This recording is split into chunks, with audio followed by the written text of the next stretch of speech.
Qué rico verlos a todos. Los que no fueron a pasear vinieron a la iglesia. Amén.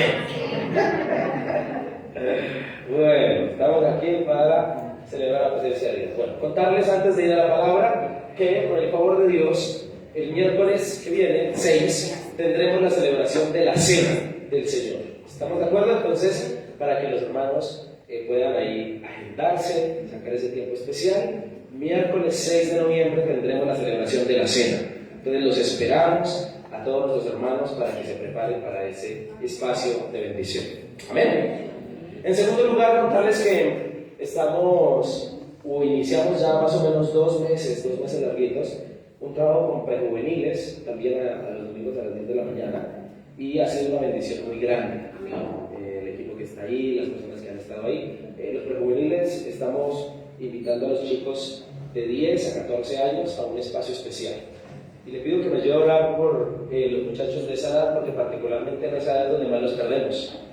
Más los perdemos en la iglesia. Los chicos ahí entran a veces en un tiempo fuerte, emocional, de descubrirse, de conocer, de desarrollarse como adultos, empezar a desarrollarse como adultos, y es ahí donde el enemigo pues está listo también a atacarlos. Porque recuerden que las instituciones no forman, adoctrinan. Nosotros tenemos que también adoctrinarlos, de acuerdo a la palabra. Pero quiero resaltar eso para contarle que aleatoriamente, mientras nosotros estamos aquí, los niños están al frente, los prejuveniles están en otro lugar también recibiendo. Amén. Y en tercer lugar, contarle también que la obra social en la iglesia ha sido una bendición.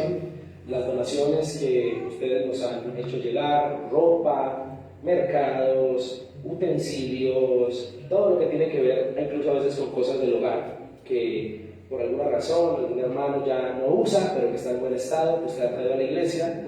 No se imagina cuánto ha bendecido a familias y hogares. Amén. Me ha bendecido mucho, por eso también quiero reconocer eso, resaltarlo y decirle gracias. Gracias por bendecirnos tanto. Hemos podido bendecir a otras familias, a otras personas, incluso a personas no creyentes, que es nuestro objetivo, y eso ha sido una bendición. Amén. Así que le invito a que si el Señor sigue colocando en su corazón bendecirnos de esa manera, lo siga haciendo también. Amén. Amén. Muy bien, ahora sí, ¿listos para la palabra de hoy? Amén. ¿Están preparados? Amén. Ok. En estos días tuve que usar el Transmilenio por una razón, una diligencia que tenía que realizar y no podía llevar la moto, que es mi medio de transporte. Entonces usé el Transmilenio. Hora pico, 6 de la tarde. ¿Cuánto les ha tocado esa bendición? Ese trato especial de Dios. Pues allá el Transmilenio. Y pues uno en el Transmilenio ve muchas cosas, ¿no? Demasiada presencia. Cosas trementísimas uno presencia en el Transmilenio. Pero precisamente en ese día que iba, en esta semana iba a ir en el Transmilenio y pues fue la verdad, y no es que yo sea chismoso, no.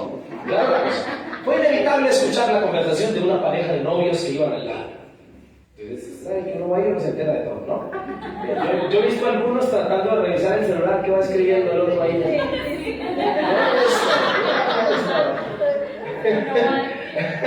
Y fue para mí inevitable poder escuchar la conversación de la pareja que iba a mi lado ahí, y de su conversación me hizo pensar en un tema que es muy, muy recurrente en las parejas. Yo cuando lo vi esa pareja, las personas que íbamos ahí, los más cercanos a la pareja, apenas mirábamos para el cielo así y uno se sonreía y miraba por otro lado. El cuadro de la escena es este. La parejita que se encuentra tal vez al mismo tiempo, en el mismo vagón, en el mismo Transmilenio, en el mismo bus, después de un día de trabajo, y ella estaba brava. Así, pero con una braveza de consentida. ¿Sí? ¿Sí, mujeres? Una braveza de consentida y así. Y era como riéndose, tratando de abrazarla, tratando de ahí consentirla ahí, de abrazarla. Así que, amor, ¿pero qué pasa? Y ella, tú no me escribiste. Diciendo, vuelve a retar. No es que yo sea chismoso, fue inevitable escuchar la conversación.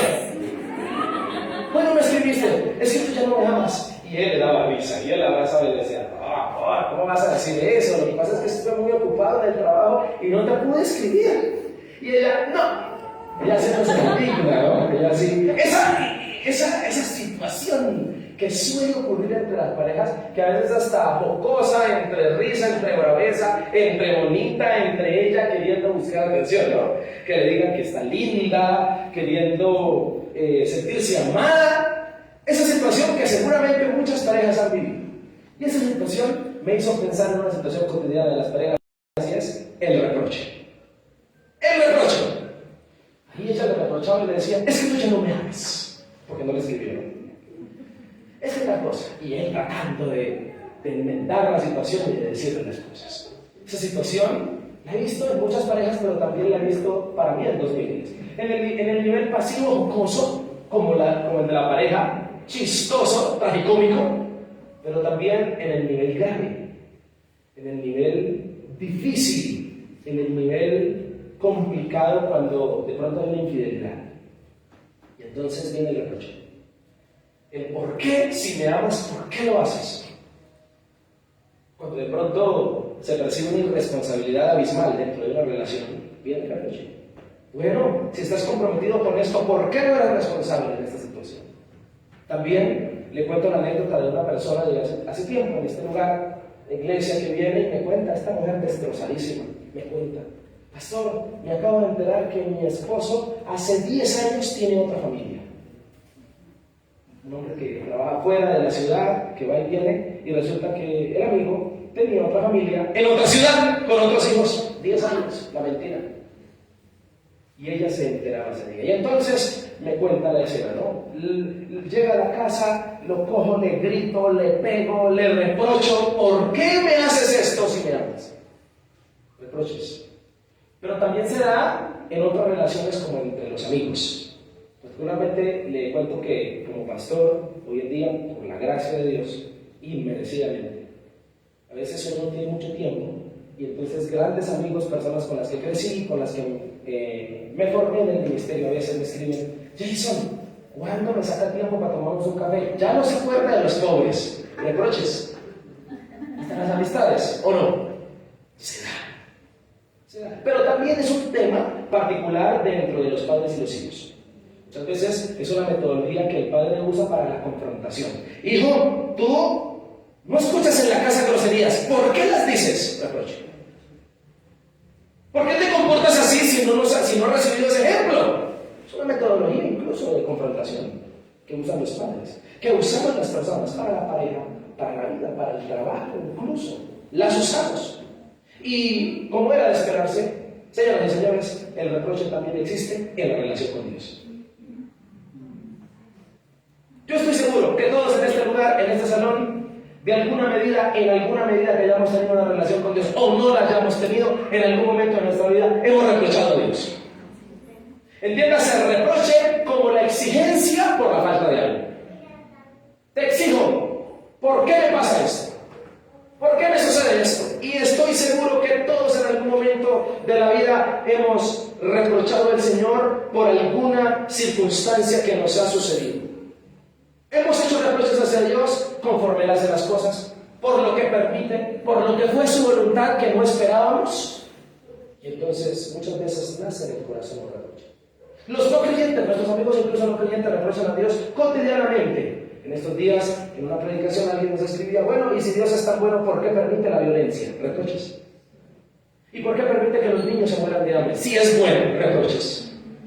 ¿Qué hacen nuestros amigos no creyentes a Dios? Incluso estoy seguro que un ateo o los ateos se hicieron a partir de un reproche, a partir de un cuestionamiento, de una exigencia referente a lo que se supone que es Dios, pero que no respondió como Dios. Entonces no creo que existas, porque si se supone que existes, harías esto, conforme la persona cree que sería Dios. Entonces nace un reproche y posiblemente después del reproche una incredulidad. El reproche siempre es inconformismo. Y aunque nosotros ya seamos cristianos evangélicos desde rato, aunque caminemos con Dios, seguramente en algún momento de la vida, caminando con Dios, han nacido reproches posiblemente por oraciones no contestadas, han nacido reproches seguramente por situaciones no esperadas, incluso por conceptos acerca de Dios que creíamos. Nos parece que Dios debería actuar de esta manera, pero no actúa así. Él es Dios. Amén. Hemos encapsulado enclausurado muchas veces como cristianos a Dios en un concepto positivista, que hace unos días le hablaba de eso. En un concepto positivista, entonces Dios es bueno, por lo tanto es igual así siempre. Pero resulta que dijo no. Entonces no concuerda, no armoniza lo que yo creo de Dios con lo que Él hace. ¿Qué pasa a Dios? Reproche. ¿Sabe un reproche a Dios? Entonces muchas veces incluso llegamos como cristianos al reproche por la comparación. ¿Pero por qué al hermanito fulanito que es peor que yo le va mejor que a mí? La comparación muchas veces hace que el reproche salga fuerte. Yo no sé si alguien de los que está aquí se ha comparado con alguien y ha sentido sinsabor delante de Dios, pero seguramente ha sido el caso de algunos y de muchos, especialmente de los excesos. También los reproches suelen salir cuando se está viviendo una etapa que no gusta, como una prueba, como un sufrimiento, o cuando nos encontramos en alguna condición de vida que nos correspondió, una enfermedad, una discapacidad, un tipo de cosas así. Recuerdo como si fuera ayer una persona, hace un tiempo atrás, precisamente en una clínica del alma, hace unos años atrás en esta iglesia, venía ahí hablando del perdón en una de las charlas de la clínica. Esta persona al finalizar se me acerca en el almuerzo y me dice: pastor, quiero hacer una pregunta. Cuéntame, querido amigo. ¿Y si es a Dios a quien yo tengo que perdonar? Algunos se escandalizarían y dirán: qué bruto eres, póngale cero. Eso es para que se queme en el infierno. ¿Cómo así? No lo juzgue, hermano. ¡Déjelo ser libre! Y yo le digo: claro, amigo, cuéntame. Puede ser, puede pasar. ¿Por qué? Me dice: como usted se da cuenta, tengo problemas en el habla. ¿Por qué Dios me hizo así? El que lo vive es el que lo usa. Reproches, todos hemos tenido en algún momento de la vida. Seguramente todos hemos reprochado a Dios referente a algo que ocurrió, que pasó. De pronto los cristianos en algún momento han sido sinceros: ya no se han aguantado, y en oración se lo han dicho: Señor, ¿por qué? Pero hay otros cristianos de pronto que se sienten un poquito que ofenden a Dios con decirle este tipo de cosas. Entonces de pronto no se lo han dicho en oración, pero su actitud de vida es una actitud de reproche, una actitud de tristeza, de una cara de melancolía, de sentirse frustrados. No lo dicen, pero lo demuestran. Y si se trata de hablar de reproche, quiero decirte que aunque algunos ya han llegado a cierta madurez y han tratado de comprender a Dios en sus decisiones, el reproche, incluso si ya no lo dices o tratas de entenderlo, sé que se ha asomado a la puerta de tu mente como tentación. A todos nos ha sucedido. Si se trata de ser personas que hemos reprochado a Dios, tranquilo, mi hermano, entre al club, porque Jonás fue uno de ellos. Jonás le dijo al Señor, siendo el profeta de Dios: sabía que los ibas a perdonar, por eso yo no quería ir a Nínive. ¿Cómo así que tú perdonas al pecador? Reproche. Pero no se queda atrás el buen Job. El buen Job también reprochó a Dios en una situación muy difícil de su vida, y entonces dice: maldigo el día en que nací. Quiso borrar su vida de la existencia, yendo en contra de Dios por haberle dado la vida, y reprocha a Dios. Pero tampoco se queda atrás Asaf, el profeta del Salmo 73. Dice abiertamente: Señor, ¿por qué los malvados prosperan? Personas que con sinceridad reprocharon a Dios. Y ni hablar del profeta Jeremías, que en algún momento de la vida dijo así: ¿por qué los malvados son tan prósperos? ¿Por qué son tan felices los malignos? Le dijo a Dios en su libro. Pero también no se quedó atrás otro personaje que he predicado en, y me encanta su sinceridad. Habacuc le dijo al Señor algo así: ¿hasta cuándo debo pedir ayuda, oh Señor? Pero tú no escuchas. Hay violencia por todas partes. Claro, pero tú no vienes a salvarme. ¿Tendré siempre que ver maldades? ¿Por qué debo mirar tanta miseria? ¿Cómo calificarías esas palabras? Leí Habacuc 1 al 3. Reproches y quejas. Entonces, no te la vengas a dar aquí de santo rol, diciendo que tú nunca lo has hecho. Porque yo estoy seguro que se te ha pasado por la mente, y cualquier. A todos nos ha ocurrido esta realidad, pero también de hablar de los discípulos, que en algún momento de su historia con Jesús, yendo en una barca, la Biblia dice que Jesús los invita a pasar al otro lado, y entonces van en la barca. Jesús le cogió el sueño en medio de la tempestad, se queda dormido en la popa, y los discípulos lo despiertan y le reprochan y le dicen: ¡Ey! ¿No tienes cuidado que perecemos? ¿Qué es eso? Un reproche. En otra versión dice: dicen, Jesús, ¿no te importa que nos estemos ahogando? ¿Y cuántos nos identificamos con esos personajes? Pero quiero hoy contarles acerca de uno más. Y es el conjunto del reproche, es el pueblo de Israel. El pueblo de Israel en algún momento de su historia reprochó al Señor. Y entonces la Biblia nos cuenta acerca del reproche que el pueblo le hizo a Dios referente a un área específica, un área que estoy seguro que todos en este lugar hemos reprochado y hemos pensado en algún momento de nuestra vida. Han pasado 100 años después de la liberación del pueblo de Israel de la esclavitud de Babilonia. Han pasado 100 años donde los profetas han prometido que después de regresar de la esclavitud, el pueblo sería bendecido, habrían bendiciones. Ageo dijo, porque la gloria postrera de esta casa será mayor que la primera. Bendiciones inimaginables que ellos esperaban, pero su realidad es otra. Su experiencia es de adversidad, de sequía, de pobreza, de adversidad económica, de desilusión, porque no armoniza y no tiene que ver lo que les prometieron con lo que están viviendo. ¿Aló? Me estoy haciendo entender en esta manera. No armoniza lo que les prometieron con lo que están viviendo. Reproches a Dios. Se crea un reproche en sus corazones.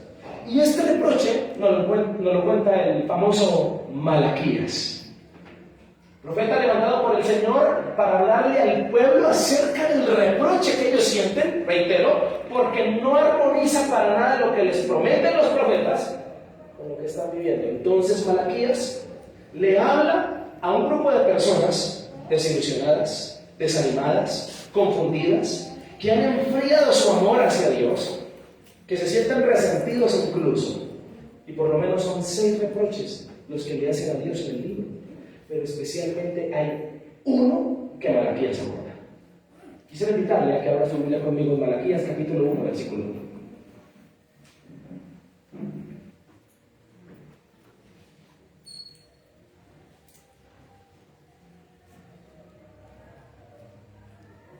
Malaquías 1:1 dice la palabra del Señor en una traducción viviente.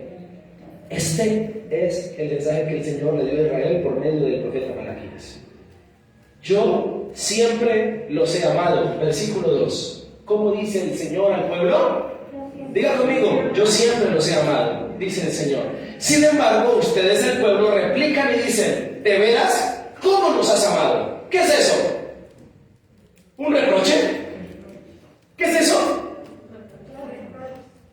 Yo siempre los he amado, dice el Señor. Sin embargo, ustedes replican, ¿de veras? ¿Cómo nos has amado?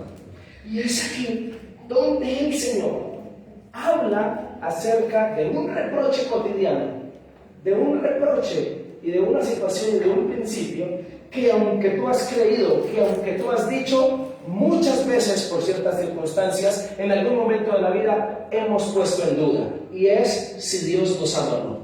Como la señorita del Transmilenio. ¿Se acuerdan? ¿Por qué? Porque a nosotros nos parece que el reproche del amor es así. Si me amas, ¿por qué permites? Si me amas, ¿por qué haces esto? Si me amas, ¿por qué sucede esto? Los israelitas, si nos amas, ¿por qué estamos viviendo pobreza, adversidad económica, desilusión? ¿Por qué estamos viviendo sequía? ¿No se supone que nos amas? ¿De veras? ¿Cómo nos amas? Reproche.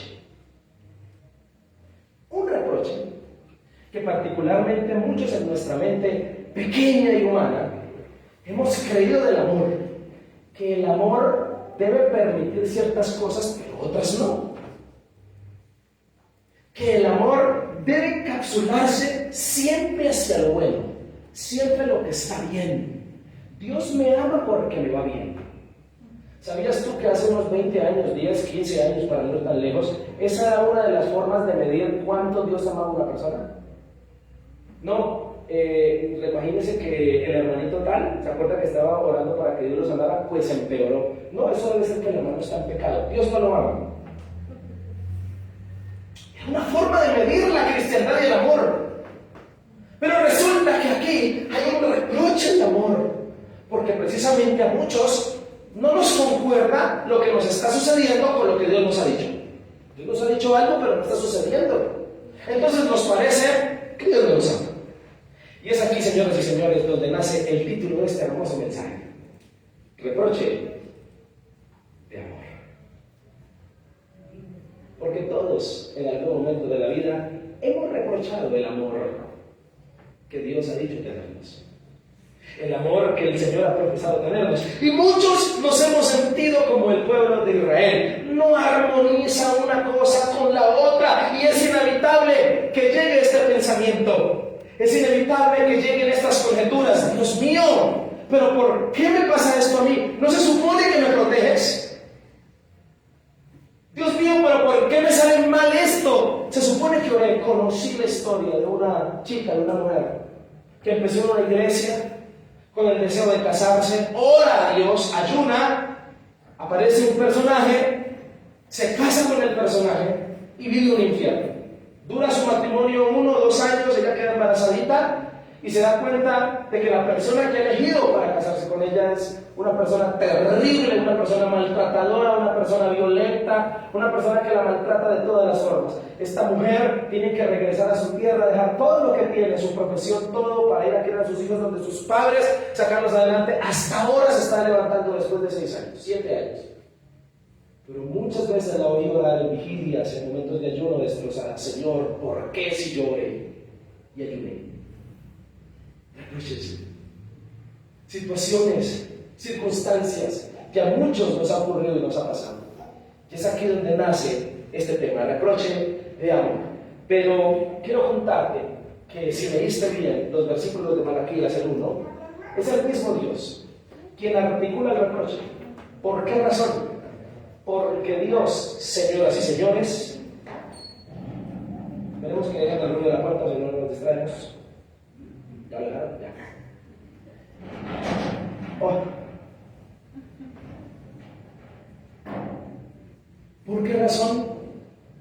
Porque, señoras y señores, Dios quiere hablarle lo que sientes.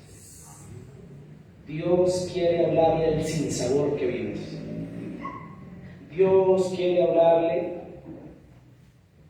a esa parte del corazón que no se encuentra feliz ni contenta con lo que está viviendo. A esa parte tuya que ha sacado un reproche a flote y ha dicho: ¿por qué? ¿Por qué si yo he hecho esto bien? Dios quiere hablarle a esos que se han sentido como el Jonás de la Biblia, al Asaf o al Job, o también al Habacuc, que le dijo a Dios y le reprochó el por qué veía tanta maldad. Dios, en su infinito poder y misericordia, podría habernos descalificado, no responder, porque Él no tiene por qué responder a nuestros sinsabores y a nuestros inconformismos, pero sabe, es tan hermoso y tan amoroso que quiere hablarle a tus reproches. Así como el joven del Transmilenio le decía: oh, yo te amo, y no se enojó, más bien le dio risa a la actitud de su novia. Así mismo Dios hoy con amor no se enoja porque le reprochas, más bien quiere darte pruebas de amor. Más bien quiere venir a confrontar ese sinsabor que sientes del por qué las cosas no salieron como las esperabas. Y quiere demostrarte que aunque en esa situación vives un sinsabor, hay pruebas indubitables de que Dios sí te ama. Hoy Dios quiere hablarte a tu vida y decirte que si estás viviendo una sensación que no esperabas, inesperada, y que reprochaste su amor o dijiste: no me amas, no estás conmigo, eso que vives no tiene nada que ver con el amor que Dios sí te ha profesado, porque hoy te quiere dar pruebas claras de que sí ha estado ahí. Hoy quiere darte pruebas indubitables de que realmente ama, y no quiere venir a castigar o a regañar a tu reproche, no. Como podría haberse enojado ese chico del Transmilenio por el reclamo de su novia y haberle dicho: ¡Uy, sea más comprensiva, estaba trabajando! Y haberse convertido la situación en algo bochornoso. Más bien Dios con amor, sin tener que hacerlo, se acerca para decirte: quiero darte pruebas, quiero decirte que sí está bien. Si has vivido un infierno, si has estado viviendo situaciones difíciles, sí está bien, desahógate. ¿Quieres reprochar? Desahógate, pero yo quiero hablarte. Y entonces el versículo 2 de Malaquías dice así: entonces el Señor le contesta: yo les he demostrado mi amor de la siguiente manera. Y de la siguiente manera, el Señor hoy me quiere usar para hablarte a ti pruebas indubitables de amor. Pruebas de amor que ha hecho contigo, que tiene contigo, que le ha hablado a tu vida, que ha hecho en tu vida. ¿Están listos para verlas? Amén. Muy bien. Quiero hablarle de eso, mi hermano, de las pruebas del amor de Dios que Él responde a nuestros reproches, que responden a los sinsabores que hemos tenido y sentido muchas veces por no sentir que Dios nos ama. Y la primera de ellas, dice el versículo 2: yo siempre los he amado, dice el Señor, sin embargo ustedes replican, ¿de veras? ¿Cómo nos has amado?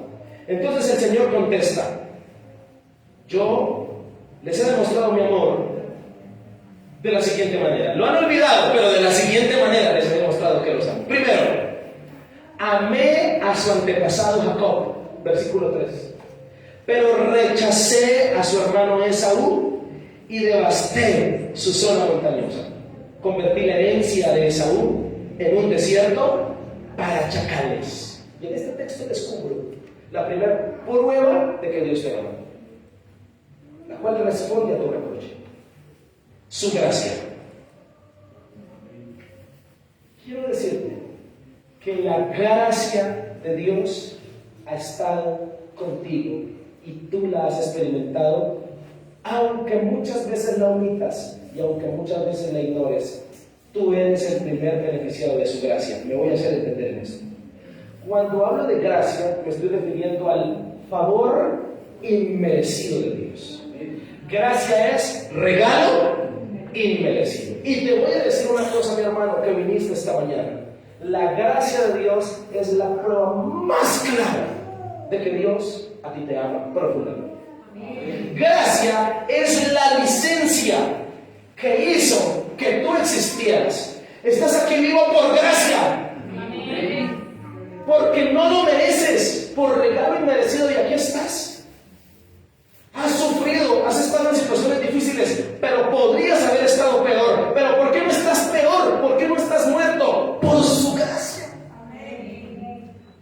Porque merecidamente te ha amado, y su gracia fue la que permitió que ese amor de Dios fuera electivo contigo, de elección, te eligiera. El versículo 2 dice: les he demostrado que los amé porque amé a su antepasado Jacob. El Señor les está recordando a dos hermanos, versículo 13 Esaú. Todos conocemos la famosa historia de Jacob y de Esaú, hijos de Isaac. Por lo cierto, estos muchachos eran mellizos. Uno fue puesto de Esaú, del cual nace una nación que se llama Edom, y de Jacob nace una nación que se llama Israel. Dios le cambia el nombre a Jacob, era el menor de los dos muchachos, y le pone Israel. Y la Biblia dice: entre los dos, para elegir un pueblo para mí, yo elegí a su antepasado Jacob. Pude haber elegido ¿a quién? A Esaú, pero ¿a quién elegí? A Jacob. Y ustedes hoy viven gracias a que yo lo amé a él desde hace muchos años, cientos de años atrás. ¿Eso cómo lo llamamos? Gracia. De tu familia, muchos de los que estamos aquí, nuestros padres se portaron tan mal que tuvieron que haber muerto antes de que nosotros naciéramos, pero Dios no permitió que murieran o se fueran al cielo antes de que nosotros naciéramos. ¿Sabe por qué estamos aquí?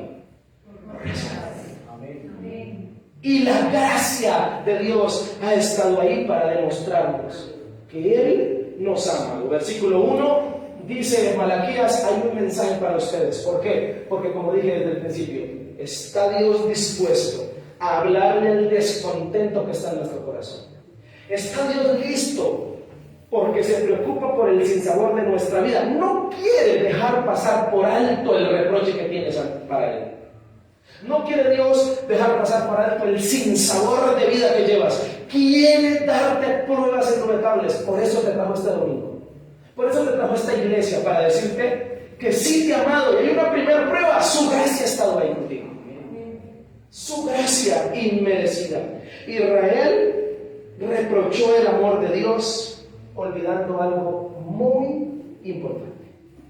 Y es aquí donde el amor se convierte un poquito más fuerte. Versículo 2. El texto dice: yo siempre los he amado. Recuerden que les conté que Israel 100 años después está reprochando a Dios porque están viviendo sequía, crisis económica, pobreza. ¿Sabe por qué? Persecución. ¿Sabe por qué la están viviendo? Ellos están ignorando la medio bobadita de que después de regresar de Babilonia continuaron comportándose pecaminosamente. Se están comportando mal. Entonces, la pobreza, la sequía y las demás tragedias son solo consecuencias de su pecado por enésima vez. Pero aún así ellos están ignorando ese pequeño detalle, están ignorando que lo que viven son consecuencias de su pecado y más bien optan por reprochar a Dios por no bendecirlos. Es aquí donde la gracia tiene más fuerza. ¿Por qué? Porque como comienza diciendo el texto, yo siempre los he amado. ¿Qué está diciendo Dios? Yo a ustedes los amo cuando están bien conmigo, pero cuando están mal, ¿cómo llamaríamos eso, hermanos? Yo siempre. Sin embargo, le responde, siempre los he amado. Y le voy a decir una cosa porque me quiero detener aquí, hermano. La gracia de Dios es escandalosa y es exagerada. ¿Cómo así, pastor? Sí, quiero explicarme mejor. La gracia de Dios es vasta. Sigue amando a pesar de las fallas. Yo no sé por qué razón muchas personas sienten y piensan que Dios deja de amar cuando se falla. Y yo te voy a decir una cosa. Cuando eras un pecador sin Cristo, Dios te amaba. Y ahora que tienes a Cristo, Dios no ha dejado de amarte. El amor de Dios nunca disminuye. Nosotros somos los que hacemos eso. Nos fallan y dejamos de amar. Nos fallan y comenzamos a alejar. Dios tiene una gracia que no se puede medir con el sistema humano. Le fallas y no deja de amarte una raya menos. No mide eso de esa forma. Es más, la gente no puede resistir la predicación de la gracia porque luchan con que cuando creyeron en Cristo el Señor los santificó por gracia. No, pastor, yo eso no lo creo, yo no soy santo. Les es tan fácil creer que Dios sana a un enfermo, pero que Dios lo santificó, no. Y te voy a decir, no pelees contra la gracia, porque la gracia es exagerada. Y la gracia dice que cuando recibiste a Cristo, Él te santificó. Por eso, si tú tienes a Cristo, eres santo. ¿Sí se da cuenta? ¿Dudamos? ¿Por qué dudamos de la gracia? ¿Por qué medimos los estándares conforme a nosotros nos parece? La predicación de la palabra no puede ser conforme a los estándares del pastor ni de la gente, son conforme a los estándares de Dios. Y el Señor dijo que el que creyera en Él sería santo, lo dice Romanos. La pregunta es, ¿por qué luchar contra la gracia? La gracia es regalo inmerecible. Y cuando más le has fallado, Dios te ha amado profundamente, no le ha quitado una raya al amor que siente por ti. Eso se llama gracia. Ahora, la gente a veces piensa lo que le acabo de mencionar, pero Dios no te ha dejado de amar por las fallas ni por los errores. Así que Dios nos demuestra su amor en medio de nuestros reproches y el bienestar de nuestra vida, aun cuando ignoramos lo más pequeño, aun cuando ignoramos las cosas más pequeñas de nuestra vida, la gracia de Dios es la que nos ha sostenido y la que nos ha bendecido. Dios, como le conté, se remite a Jacob y a Esaú. Dios había dado una promesa, había dado una palabra, y la palabra se la da a su mamá Rebeca, la mamá de estos dos muchachos, cuando estos muchachos estaban en el vientre. Génesis, estoy hablando de Génesis. Y Dios, en su infinita soberanía, había decidido antes de que los peladitos nacieran. Decidió y le dijo a la mamá, Rebeca, te voy a dar un mensaje, el mayor servirá al menor. ¿Ok? Mamá, la mamá embarazadita. ¿Ok? ¿Quién estipuló soberanamente que de Jacob saldría una nación escogida por Dios? Eso se llama gracia. Y si tú y yo estamos aquí sentaditos y Dios nos ha elegido para propósitos grandes, es por gracia. Y esa es la primera prueba de amor. No sé si me estoy haciendo entender. Ahora, versículo 3. ¿Por qué Dios habla de rechacé a su hermano, Esaú, y devasté su zona. Esaú es un sinvergüenza, perdónenme la palabra. Es una persona que no le importa la espiritualidad y vendió la bendición, lo espiritual, por un plato de lentejas. ¿Recuerda la historia? Por eso, mis hermanos, comer lentejas es pecado. No, mentira. No, mentira. Demos gracias a Dios por las lentejas. Gloria a Dios. Pero Esaú, con su acto, demostró no importarle para nada lo espiritual. Además, le conté que de Esaú nace una nación que se llama Edom, que significa rojo, porque yo no sé si sabía que Esaú era velludito. Rojo. Mono el hombre, a tirar a rojo. Y la palabra del Señor dice que Edom fue una nación tremendamente pecadora. Una nación que jamás se arrepintió. Es más, el profeta Abdías es levantado para profetizar contra Edom, porque Edom es una nación muy orgullosa. Y por eso el texto, además, la palabra rechacé o aborrecí en Reina Valera en el hebreo significa amé menos, ni siquiera significa no amar. Porque si tú lees la vida de Esaú, vas a ver que fue un hombre rico y bendecido por Dios, del cual nació una nación. Entonces, ¿por qué razón Jacob, siendo un hombre pecador? Porque Jacob fue un personaje extremadamente pecador. Jacob fue un hombre mentiroso, engañador, sinvergüenza. Es más, su nombre Jacob significa suplantador. Un hombre tremendo. Pero por gracia, Dios colocó su mirada en él. Y por la gracia de Dios es que Dios ha colocado sus ojos en usted. Asimismo, mi hermano, la gracia es la primera prueba que Dios nos da.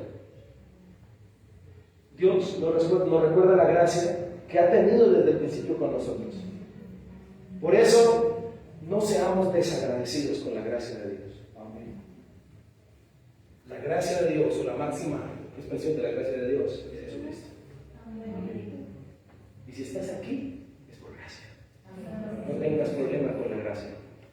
La gracia dice que cuando creemos en Cristo somos salvos. La gracia dice que cuando creemos en Cristo somos santificados. La gracia dice que por Cristo fuimos justificados en la cruz y que cuando lleguemos al Padre, dice el texto, abogado tenemos para con el Padre. Ahora tenemos un abogado defensor, con quien el Señor está para siempre enojado. ¿Y por qué? Recuerda que le comenté acerca de Edom. Abdías es un profeta que nos habla de Edom y nos cuenta la triste historia de que Edom fue una nación supremamente orgullosa. Si usted se da cuenta, la nación de Edom y la nación de Israel eran familia, porque venían de los hermanos, ¿sí? Pero yo no sé si usted supo lo que sucedió con Edom, la nación de Edom, cuando los israelitas estaban siendo esclavos. ¿Sabe qué nos enseña la palabra? Nos enseña que los edomitas no defendieron a sus familiares, sino que más bien aprovecharon el desorden y lo robaron. Aprovecharon el desorden y saquearon a Israel. Y se enorgullecieron y dijeron, dice Abdías, ¿qué dijo Edom? Nos sentimos orgullosos. ¿Quién nos puede derribar de nuestra montaña? Edom era una nación que se había fortificado en las montañas. Entonces se sentían en un lugar posicionalmente muy bien, donde no podía ningún ejército derribarlos. Pero llegó Dios y los derribó. Amén. ¿Por qué el texto dice, podrán decir los edomitas, hemos sido destrozados, pero reconstruiremos las ruinas? No obstante, el Señor les dice, puede que intenten reconstruirlas, pero los volveré a derribar de nuevo. Edom fue enemiga de Israel, y aquí descubro lo que Dios le quiso decir a Israel con esto. Una segunda prueba de amor, su protección. Dios siempre iba a proteger a Israel. Si tu enemigo se vuelve a levantar, yo vuelvo a destruir. Vuelvo y lo derribo. ¿Y acaso ese no es el día a día que tenemos nosotros con Satanás? Satanás se nos levanta, pero Dios te dice, tranquilo, mi protección está contigo. ¿Cuántos consideran que Dios los ha protegido? Amén. Mi hermano, Dios a ti te ha protegido, y esa es segunda prueba de su amor. Porque mayor es el que está en mí que el que está en el mundo. Si Dios es con nosotros, ¿quién contra nosotros? Dios te ha demostrado su protección. Algunos de los que estamos aquí podemos testificar que muertos ya estaríamos, pero no es así. Su defensa, su protección soberana nos ha guardado. Dios nos ha dado licencia para entrar, para salir, nos ha dado licencia para ser protegidos. Todos sabemos que pudiéramos estar peor, pero gracias a la soberanía de Dios no lo estamos. Recuerde lo siguiente: esta sección es la respuesta de Dios a esa actitud desconfiada, a esa actitud de los israelitas por reprochar y decir: ¿de veras cómo nos amas? Pues Dios les dice: yo siempre los he protegido. Edom siempre ha querido destruirlos, y aun cuando ellos se fortalecen para volver a destruirlos, yo vuelvo y los destruyo a ellos. Dios siempre ha estado ahí protegiéndote. Y en ese orden de ideas hay un error grave que cometió Edom siempre, que hizo que Dios pronunciara estas palabras contra ellos. ¿Sabe cómo fue conocido Edom? Versículo 4: el pueblo con quien el Señor está para siempre enojado. Esto es de tenerle miedo. ¿Sabe por qué? Porque la Biblia dice en Matías que Dios dijo: raeré tu nombre sobre la faz de la tierra. Y hoy en día no existe ninguna nación llamada Edom. Sí existe una nación llamada Israel. Amén. Amén. No sé si usted entiende. ¿Y sabe por qué Abdías profetiza una actitud que Dios aborrece por sobre todas? El orgullo. Hace unos días o meses prediqué un mensaje en este lugar, en este santo lugar, titulado Con el engaño adentro, que hablaba del orgullo y de Edom, cómo se enorgulleció tanto que nunca le permitió arrepentirse de sus pecados, con ser que tenía un descendiente como Esaú, un hombre que también fue criado a la par con Jacob para que temiera a Dios. Pero Edom nunca quiso temer a Dios, fue una nación orgullosa. Te voy a decir una cosa: ante el orgullo, Dios no puede mostrar ni gracia ni protección. A Israel le habla, y te voy a decir una cosa: ¿sabe por qué Dios le habla así a Israel? Porque Israel también tenía cosas buenas, aunque fue un pueblo malo muchas veces. Israel fue un pueblo que de cuando en cuando se arrepentía de corazón. Con Samuel, con el profeta Samuel, se arrepintieron de corazón y pasaron de Icabod a Cabot. No sé si alguien se acuerda de ese mensaje. De sin la gloria a la gloria. Ahora,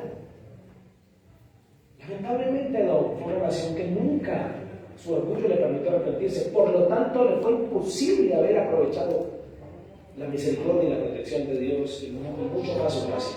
Por eso, mi hermano, jamás te enorgullezcas al punto de no agachar tu cabeza y de no reconocer tus pecados. Te voy a decir lo que está teniendo a mucha gente lejos de Dios: el orgullo. Y no los juzgo, porque agachar la cabeza y pedir perdón es difícil. Es para valientes.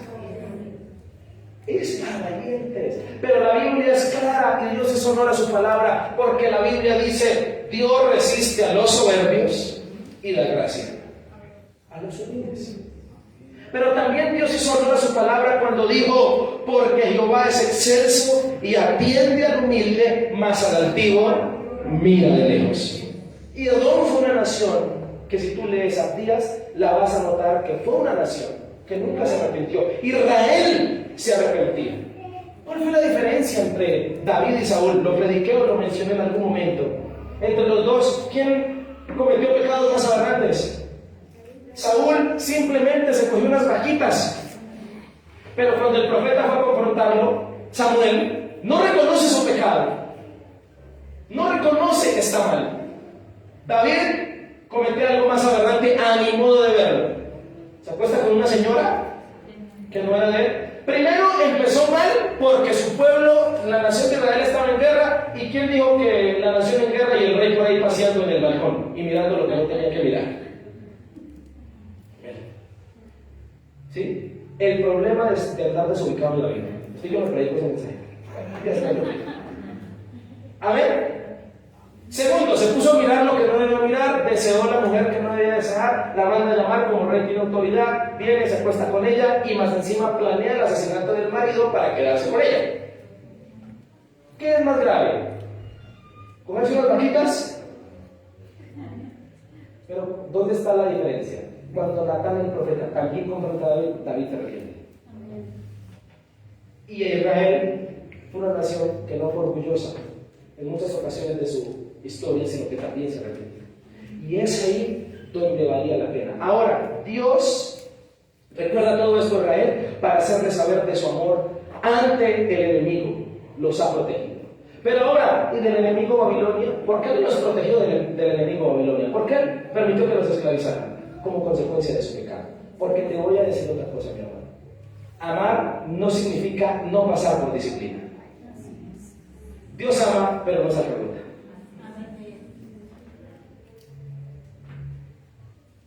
Y Hebreos es claro con el decirnos en el capítulo 12 que Dios al que ama, corrige. Así que amar no significa que Dios no permita disciplina. Es más, yo soy uno de los que creo que porque Dios me ama me disciplina. Amén. Por eso no tengas tú, y aprovecho para decir, aprovecho la cuña, querido hermano, querido hijo de Dios, querido servidor, si Dios te disciplina de la forma en que lo hagas, si Dios te jala las orejas, porque eres irresponsable, si Dios te corrige, no tengas problema, no te defiendas, deja que Dios te discipline, porque Dios te ama, por eso lo hace. Como el papá que ha tenido que tomar la decisión difícil. ¿Usted cree que Dios pasaba del cielo con pronunciar estas palabras para Esaú? No, pero te voy a decir una cosa, mi hermano. Dios en el cielo ha tenido que tomar la decisión difícil para protegerte. Y muchas veces Dios, procurando protegerte, ha tenido que tomar una decisión difícil y complicada, que al principio no gusta. Y es aquí donde entra la tercera prueba de amor.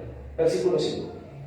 Cuando vean la destrucción con sus propios ojos, dirán: verdaderamente la grandeza del Señor se extiende más allá de las fronteras de Israel. Y aquí descubro la tercera prueba de amor del Señor: su bondad. El Señor nos ha probado que nos ama a través de su gracia, a través de su protección que siempre ha estado ahí, pero también algo que siempre ha estado ahí: su bondad. Y cuando hablo de bondad, es que Dios siempre ha sido bueno. Si tú ves y preguntas la voluntad de Dios siempre ha sido procurar el bien para ti. Aló. Amén. Siempre ha sido procurar el bien para ti. Todo lo que Dios hace es procurando el bienestar tuyo. Y es aquí donde esto me da pie para decir: Dios en el cielo, procurando el bien tuyo, ha tenido que decir que no a muchas cosas, y Él ha tenido que llevar la pesada carga de decir que no. Y a muchos de los que estamos aquí hemos peleado, hemos chillado, hemos amenazado con irnos de la familia de la fe, hemos amenazado con hablar mal de los evangélicos, porque Dios nos dijo que no. Pero de tiempo después, el Señor, con su soberanía, pudiendo exterminarnos por nuestra mala actitud, no lo hizo para restregarnos en la cara. Que tiempo después miramos atrás y eso que no nos dio, más bien nos benefició. Amén. Dijimos: hoy entiendo que si Dios me hubiese dado eso, me hubiese hecho mal. Amén. Y decimos: Dios siempre ha procurado el bien para mí. Te voy a decir una cosa, mi hermano. No dudes de que Dios es bueno, porque Dios en el cielo ha tenido que tomar decisiones difíciles para beneficiarte. Dios muchas veces, para beneficiarte, tuvo que decidir no sanarte de la enfermedad.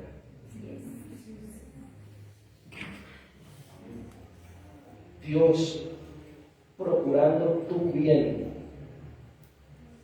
Yo lo entendí con un amigo y se lo comparto. Yo se lo he compartido. Yo entendí con un amigo muy querido que Dios, procurando el bien de él, prefirió llevarse en un accidente que tuvo. Prefirió llevarse.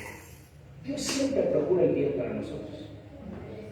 Dios, no pongas en tela de juicio. A veces nos parece tan fácil juzgarlo por sus decisiones, pero tú no sabes lo que Él está viendo y tú no te has dado cuenta que Dios ha actuado como un papá que ha tenido que decirle a su hijo, por procurar el bien suyo: mi hermano, a esa fiesta no me va.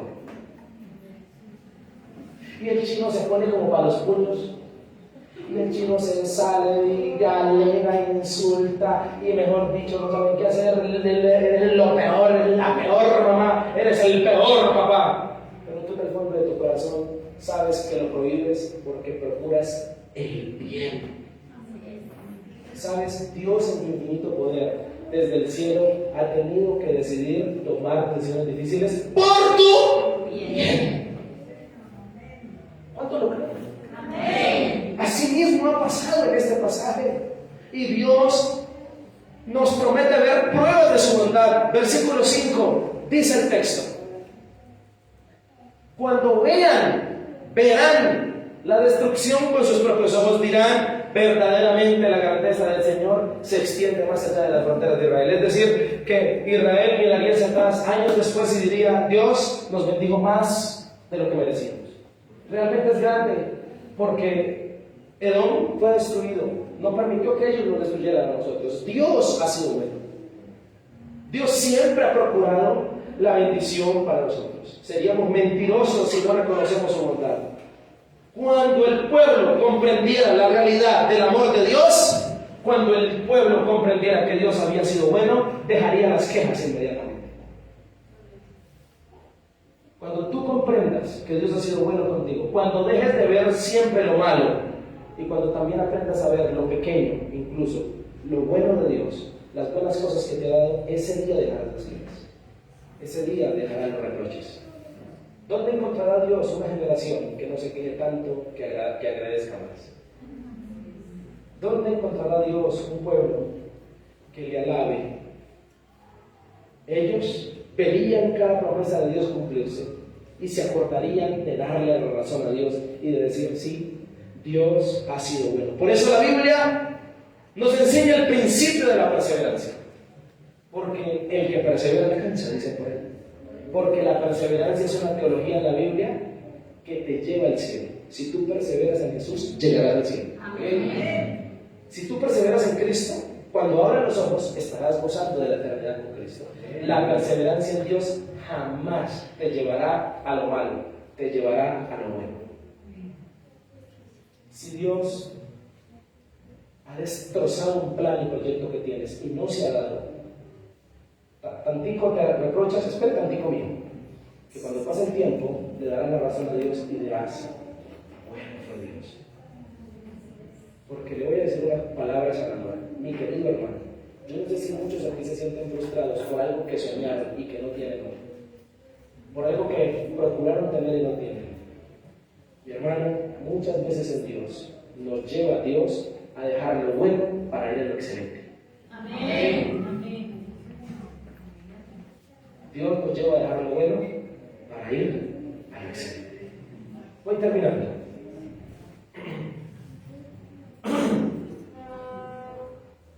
Nunca pienses que la bondad de Dios no implica disciplina. La bondad de Dios no es alcahuetería. La bondad de Dios no pasa por alto la corrección. Dios es bondadoso hasta dándonos la dosis correcta de disciplina que necesitemos en el momento indicado. Yo aquí, este hombre cristiano que ven aquí al frente, ha tenido que aprender a discernir los momentos en que Dios ha quitado la correa y decir: gracias Dios. Y no es tarea fácil, pero quiero decirte que Dios ha sido bueno y el amor de Dios es bondadoso, que nos da bienestar aún en medio de los errores.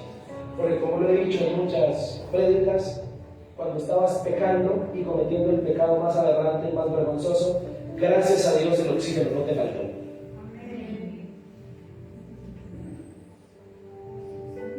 Bondad.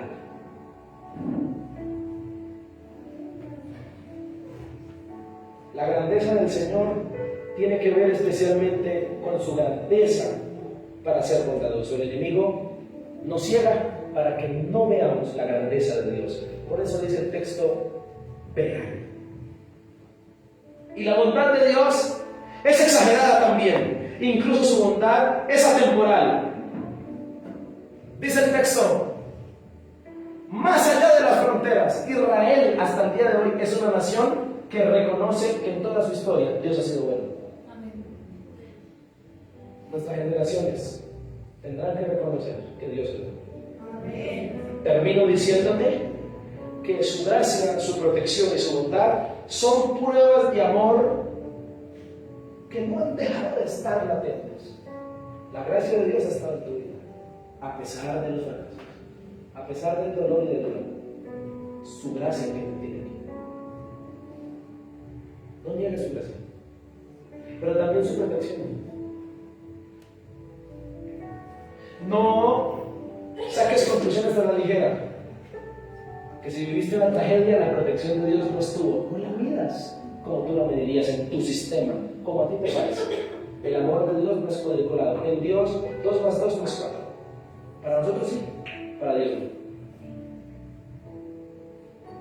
Job, aunque llegó al punto de rascarse su piel con un traste por la lepra y de perderlo todo, estaba bajo la protección de Dios, porque su vida no la perdió.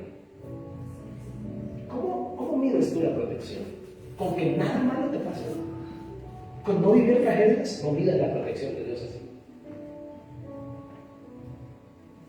La protección de Dios se mide a través de lo que es Dios. Padre amoroso, que cuando debe disciplinar, disciplina. Pero quiero decirte también que no seamos inmaduros y desagradecidos al ignorar estas pruebas de amor. No niegues ni ignores su gracia, su protección y su bondad. Ante nuestros reproches, Dios debería descalificarnos, pero más bien nos responde. Dios no tendría por qué darnos pruebas de amor, pero Él lo hace hoy. Así como existió una mujer para el 1850, su nombre fue Mary Ann Webster, una mujer que amó tanto a sus hijos que fue capaz de hacer lo siguiente por ellos. Esta mujer lamentablemente comenzó a sufrir una extraña enfermedad degenerativa en sus huesos que deforma los huesos, y esta mujer quedó así.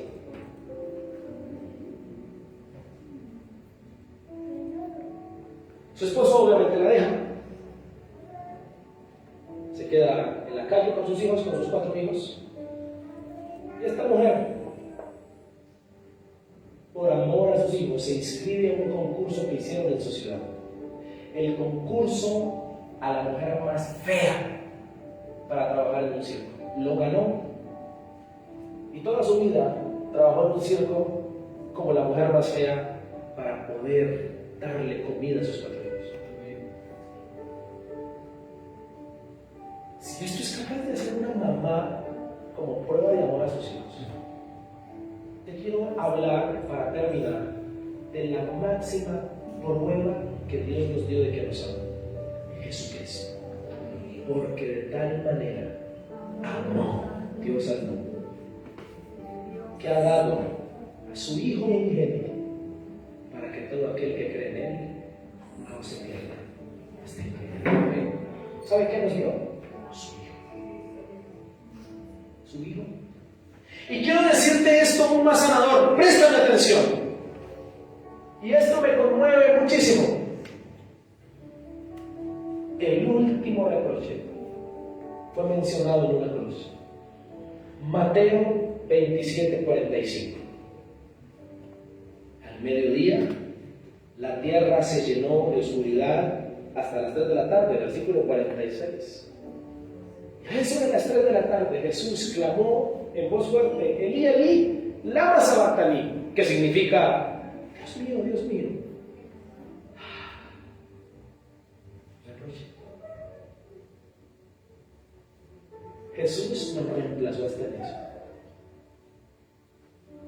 El último reproche, Jesús lo hizo por nosotros, para que tú nunca más vuelvas a reprochar a Dios. ¿Por qué me abandonaste? Ese es el lugar que yo merecía. El que debió haber dicho este reproche debió haber sido yo. Pero Jesucristo me reemplazó incluso en ese reproche. Me reemplazó en esa queja, para que ya nunca yo vuelva a pronunciar ningún reproche delante de Dios. Porque el que se sintió abandonado por Dios fue Él, para que yo hoy no me sienta abandonado. Para que tú hoy no te sientas abandonado. Jesús fue tan amoroso que pronunció este reproche por ti.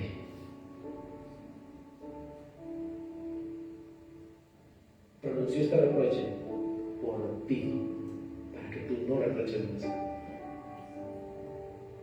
Nos reemplazó hasta en eso. Qué hermoso es Jesús.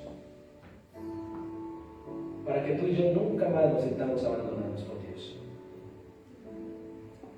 Y por eso en esta hora quiero que recuerdes siempre que Dios te ama y que ese hijo que dijo, Dios mío, ¿por qué me has abandonado?, te reemplazó en ese lugar crudo, difícil, para que tú sientas hoy el amor de Dios.